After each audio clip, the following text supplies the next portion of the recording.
Showroom service versus local mechanic shop service. First bike பத்தி பேசுவோம். பசங்களை பொறுத்த வரைக்கும் டூ வீலரை வெறும் டூ வீலரா பார்க்க மாட்டோம், ட்வின் பிரதரா தான் பார்ப்போம். சின்ன வண்டி ரொம்ப நன்றி சின்ன வண்டி. நான் வண்டி எடுத்தது செப்டம்பர் 23 R15. வண்டி எடுத்து என்கிட்ட வண்டி இருந்ததை விட ஷோரூமில் தான் அதிகமாக இருந்துச்சு. எதுவுமே குத்துனாச்சுங்க பில்லு மட்டும் போட்டு தள்ளிட்டே இருப்பானுங்க. தக்கச்சுக்குன்னு பில்லு தீட்டினே இருக்கானுங்க. ஏறுது ஒரு பக்கம் காசு ஏறுது, ஒரு பக்கம் பிபி ஏறுது. வீட்டில் காசு ஏறுது, இங்கே பிபி ஏறுது. இது ஒரு 3000 ரூபா பில்லு. இன்னொரு சர்வீஸ் இது ஒரு 1372 ரூபா பில்லு. 1712 ரூபாய் இது ஒரு பில்லு. இது ஒரு 800 ரூபா பில்லு. இது ஒரு 4376 ரூபா பில்லு. ஆனால் உண்மையிலே ஒன்னே ஒரு கேள்வி மட்டும் நான் கேட்டுக்கிறேன். ஷோரூமில் இருக்க மெக்கானிக் எல்லாருக்குமே வேலை தெரியுமா தெரியாதா? நீ கேட்ட ஒவ்வொரு கேள்வி என்ன செருப்பால் அடிச்ச மாதிரி இருக்குடா. வேற வழி இல்லாம ஷோரூமுக்கு ஒரு 2 கார்டு போட்டு லோக்கல் மெக்கானிக் ஷாப்ல எதுவுமே வண்டி விட்டேன். தலைமை என்ன தெரியாம பார்த்தாரு, மேலே கீழே பார்த்துட்டு இன்னும் கேமரா மைக்கும் ஆர்டரே பண்ணல. இதான் உண்மை. யூடியூப்ல இப்போ தான் காசு வந்துட்டு இருக்கு, கொஞ்சமாக வருது. கொஞ்சம் அது ஃபுல்லாக வந்தால் தான் கேமரா மைக்கு எல்லாத்தையும் வாங்கி ஒரு ஃபுல் பேக்கடா போயிடலாம். இன்னும் கொஞ்ச நாள் தான். அதுக்கு தானே லோகோலாம் மாற்றி போட்டு ஒரு அப்கிரேடில் வந்திருக்கோம். அப்கிரேடில் வந்திருக்கோம், புரியுதா?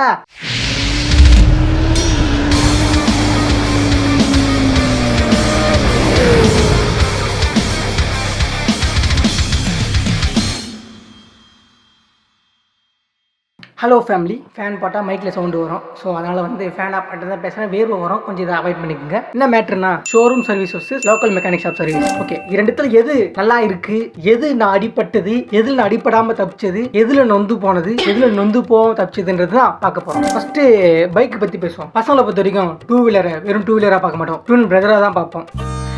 சின்ன வண்டி ரொம்ப நன்றி சின்ன வண்டி. இருக்கட்டும். பைக்கில் கிராச் விழுந்தா கூட எங்கள் ஆட்டில் கிராச் விழுந்த மாதிரி, பைக்கை ஒருத்தன் தட்டினா கூட அவன் என்னையே தட்டின மாதிரி. இப்போது ஃபேமிலியில் நம்ம பிரதரோ இல்லை அம்மாவோ அப்பாவோ யாராச்சும் ஒருத்தரை எவனாவத்த இன்சல்ட் பண்ணால் எப்படி கோவம் வருமோ அதை விட டபுள் மடங்கு என் வண்டியை தொட்டாலும் சரி, என் வண்டியில் கிராச் போடாலும் சரி, எனக்கு கோவம் வரும். எனக்கு மட்டும் இல்லை, பைக் வச்சிருக்க எல்லா பசங்களுக்கும் தான். நிறைய போறான்டா. ஓகே, சர்வீஸ் பற்றி பேசுவோம். நான் பைக்கு எந்த ஷோரூமில் எடுத்தேன், எந்த ஊரில் எடுத்தேன்றதெல்லாம் சொல்ல மாட்டேன். ஏன் அதை நான் சொல்ல மாட்டேன்னா, நான் சொல்ல போகிற சில கெட்டவங்களால சில நல்லவங்களுக்கு டேமேஜ் ஆகும். வேலை போகலாம், வேலை பதில் ஃபேமிலியில் பிரச்சனை வரலாம். அதனால நான் கடை பேரும் எந்த ஊருன்றதை நான் சொல்ல மாட்டேன். இருங்கப்பா ஏன் இது என் கடமை. நான் வண்டி எடுத்தது செப்டம்பர் 23 R15 எல்லாருக்குமே பிடிக்கும். நான் அந்த பைக்கை பற்றி தெரிஞ்சு அந்த வண்டி எடுக்கல. அந்த பைக் பிடிக்கும், அதனால எடுத்தேன். காலை தூக்காத, உடனே கம்ஃபர்ட் ஜோனுக்கு போயிடுவான் காலை தூக்கத்துக்கு. வண்டி எடுத்து என்கிட்ட வண்டி இருந்ததை விட ஷோரூமில் தான் அதிகமாக இருந்துச்சு. ஏன்னா அடிக்கடி சர்வீஸ் மேலே சர்வீஸ் வந்துனே இருக்கும். எத்தனை குத்துனாச்சுங்க பில்லு மட்டும் போட்டு தள்ளிட்டே இருப்பானுங்க. நான் எத்தனை சர்வீஸ் போனேன், எத்தனை பில்லு கொடுத்தாங்கன்றதை உங்களுக்கு காட்டுறேன். ஆனால் எந்த ஊர் எந்த கடைன்றதை சொல்ல மாட்டேன். மறுபடியும் சொல்கிறேன், எல்லாரும் நல்லவங்களும் இல்லை, எல்லாரும் கெட்டவங்களும் இல்லை. நான் டார்கெட் பண்ணுற சில கெட்டவங்களால நல்லவங்களுக்கும் பிரச்சனை வர வாய்ப்பு இருக்குது. அதனால தான் இதுதான் அந்த பில்லு. இப்படி நில்லு. ஒரு மாதம் நல்லா இருந்துச்சு. ஆஹா, வண்டி சூப்பராக கப்பல் மாதிரி சலாமுலா கலாமுலான்னு போகுதுன்னு சந்தோஷமாக இருந்துச்சு. அச்சாம்பார் ஒரு மாதம் கழிச்சு ஒரு ஆப்பு. சரி, ஃபஸ்ட்டு சர்வீஸ் தானே ஹாப்பியாக எதுவும் விட்டேன். அதுக்கப்புறம் சர்வீஸ் மேலே சர்வீஸ் ஒன்று. எவ்வளோ பில்லு மொத்தமே டோட்டல் எங்கே போட்டுக்குது, டோட்டலே காணும். இது ஒரு 3000 ரூபா பில்லு. இன்னொரு சர்வீஸ் இது எவ்வளோ பில்லு, இது ஒரு 1372 ரூபா பில்லு. இது இப்போ அதே 23 இது எவ்வளோ பில்லு, 1712 ரூபாய் இது ஒரு பில்லு. இது ஒரு 800 ரூபா பில்லு.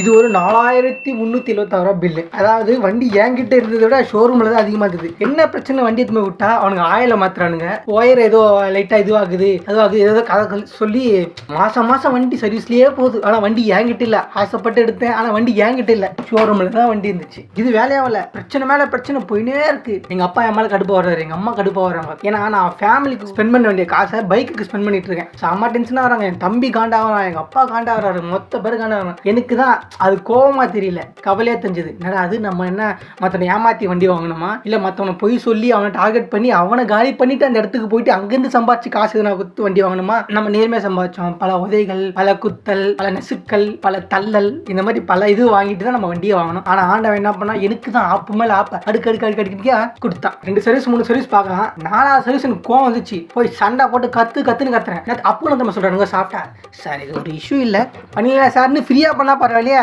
தீட்டுறானுங்க பில்லு தக்கச்சுக்குன்னு பில்லு தீட்டினே இருக்கானுங்க. ஏறுது ஒரு பக்கம் காசு ஏறுது, ஒரு பக்கம் பிபி ஏறுது. வீட்டுல காசு ஏறுது, இங்க பிபி ஏறுது. அப்புறமா வேற வழி இல்லை, என் ஃப்ரெண்டு தான் சொன்னான், மச்சான் ஷோரூம் போனா அப்படிதான் சின்ன நெட்டு கூட 500 பில்லு போடணுங்க, அதனால நார்மல் மெக்கானிக் ஷாப்புக்கு போ அப்படின்னு சொன்னான். எனக்கு போகவும் மனசு இல்லை, ஏன்னா புது வண்டியை வச்சிருக்கோம், அவங்ககிட்ட எத்தமே கொடுத்து அவர் எதனால கைடிக்கிட்டு எடுத்துக்கினாங்கன்னா அப்படின்னு ஒரு பயம். பட் இருந்தாலும் எனக்கு மனசு கேட்கல, திருப்பி எத்தமே சர்வீஸ் விட்டேன். எங்க ஷோரூமுக்கு தான் போனேன். அங்க போயிட்டு திருப்பி அவனுங்க வண்டி ஓடுதோ இல்லையோ பார்க்க மாட்டானுங்க, ஆயில மாத்திரானுங்க, பாலிஷ் பண்ணிடுறானுங்க, இது பண்ணி எல்லாத்தையும் பண்ணிடுறானுங்க. ஆனா வண்டி ஸ்டார்ட் ஆக மாட்டேங்குது. ஆனா உண்மையிலேயே ஒன்னே ஒரு கேள்வி மட்டும் நான் கேட்டுக்கிறேன், உண்மையிலேயே ஷோரூம்ல இருக்க மெக்கானிக் எல்லாருக்குமே வேலை தெரியுமா தெரியாதா?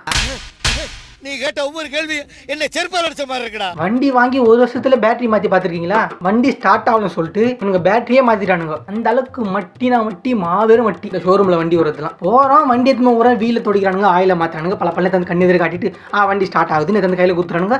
அவனுக்கு கண்ணு எதிர வண்டி ஸ்டார்ட் ஆகுது. அப்படி போயிட்டு ஒரு 2 நாள்ல வண்டி எடுத்து பார்த்தா வண்டி ஸ்டார்ட் ஆக மாட்டேங்குது. வேற வழி இல்லாம ஷோரூமுக்கு ஒரு 2 கார்டு போட்டு லோக்கல் மெக்கானிக் ஷாப்ல எடுத்து வண்டி விட்டேன். அடிக்கடி வண்டி வந்து ஆஃப் ஆயிடும், ஸ்டார்ட் ஆக மாட்டேங்குது. என்னன்னு ப்ரோ பாருங்க ப்ரோன்னு சொன்னேன். அதாவது இங்க 7 சர்வீஸ் கிட்ட விட்டேன். அவனுக்கு என்ன பண்ணானுங்க, தொடச்சானுங்க, பல கண்ணு முடிய நிறுத்தி வண்டி ஸ்டார்ட் பண்ணி காட்டினானுங்க. வண்டி போகுது, 2 நாள் ஆஃப் ஆயிடுது. அதான் என்ன தெரியாம பார்த்தாரு, மேலே கீழே பார்த்துட்டு செல்ஃப் மோட்டார் இருக்கு தெரியுமா, அதை கழட்டி உள்ள ஒரே ஒரு செம்பு 240 ரூபாய் தான் பில்லு போட்டாரு. ஒரே ஒரு செம்பு அதை மட்டும் மாத்தினாரு. வண்டி இன்ன வரைக்கும் கன் மாதிரி போகுது. நான் என்ன சொல்றேன்னா, அந்த ஷோரூமை தப்பு சொல்லல, அந்த எம்ப்ளாயிஸ் தான் தப்பு சொல்றேன். எல்லா எம்ப்ளாயிஸும் நான் சொல்ல வரல. அங்க சில நல்ல எம்ப்ளாயிஸும் இருக்காங்க, சில கெட்ட எம்ப்ளாயிஸும் இருக்காங்க. நீங்க கரெக்டான ஒரு எம்ப்ளாயிஸ் வச்சிருந்தீங்கன்னா உங்க பிராண்டு நல்லா படிப்படியா மேல போகும். இல்லைன்னு வச்சுக்கேன் சரன்னு இறங்கி கீழே வந்துட்டு நாசமா போயிடும். அதாவது பணக்காரங்களுக்கு ஓகே, காசு இருக்கிறவங்களுக்கு எப்படி சொல்றேன்னா, பைக்கே வந்து அவங்க ஒரு சின்ன ஒரு பொம்மை மாதிரி தான் வாங்குவாங்க. நாங்களாம் அப்படி எடுது வண்டி ஒரு ஆசை, பேராசை எங்களுக்குலாம், அது ஒரு கனவு மாதிரி வண்டி எங்களுக்குலாம். ஸோ நான் என்ன சொல்ல வரேன்னா, உங்க பிராண்டு பெரிய பிராண்டு தான், ஆனா உள்ள வச்சிருக்க எம்ப்ளாயிஸ் தான்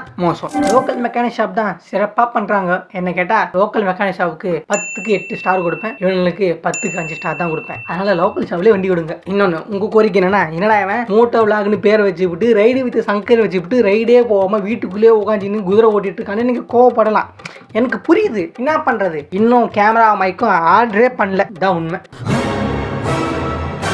யூடியூப்ல இப்போ தான் காசு வந்துட்டு இருக்கு, கொஞ்சம் கொஞ்சமாக வருது. கொஞ்சம் அது ஃபுல்லாக வந்தால் தான் கேமரா மைக்கு எல்லாத்தையும் வாங்கி ஒரு ஃபுல் பேக்கடாக போயிடலாம். இன்னும் கொஞ்ச நாள் தான், என்ன இன்னும் ஒரு 28 நாளைக்கு இந்த மாதிரி தான் ரீல்ஸ் தான் வந்துட்டுருக்கோம். அதில் கொஞ்சம் அட்ஜஸ்ட் பண்ணிங்க. கண்டிப்பாக பைக் எடுத்துகிட்டு ஓட்டுவோம். அதுக்கு தானே லோகோலாம் மாற்றி போட்டு ஒரு அப்கிரேடில் வந்திருக்கோம். அப்கிரேடில் வந்திருக்கோம், புரியுதா? வெயிட் பண்ணுங்க, வெயிட்டாக பண்ணலாம். நல்லா கேட்டுக்குங்க, மின்னுவதெல்லாம் பொண்ணல்ல. அந்த மாதிரி பல தான் இருக்கும். ஷோரூமுக்கு போனால் கண்ணாடிலாம் மாட்டின்னு சும்மா பளிச்சு லக்ஸரியாக தெரியும். ஆனால் தீட்டுவானுங்க பாரு, உட்காந்து ஒரு தீட்டு பில்லு திட்டாலும் பரவாயில்லையே, அதுக்கேற்ற மாதிரி சர்வீஸ் பண்ணால் பரவாயில்லையே, பண்ண மாட்டானுங்களே, அதுதான் பிரச்சனை. இந்த பக்கம் நம்ம லோக்கல் மெக்கானிக் ஷாப் பார்த்தீங்கன்னா கண்ணாடி இருக்காது, பலன்னு ஒரு லக்ஸரி இருக்காது. ஆனால் உன் வண்டி பலன்னு இருக்கும், உன் வண்டி லக்ஸரியாக இருக்கும். அதனால் வண்டியை லோக்கல் மெக்கானிக் ஷாப்பில் விடுங்க. இங்கே வண்டியை விட்டுட்டு நீங்கள் கவலைலாம் பட தேவையில்ல. கவலைன்ற சட்டையை கழட்டி ஓரமாக வச்சுருங்க.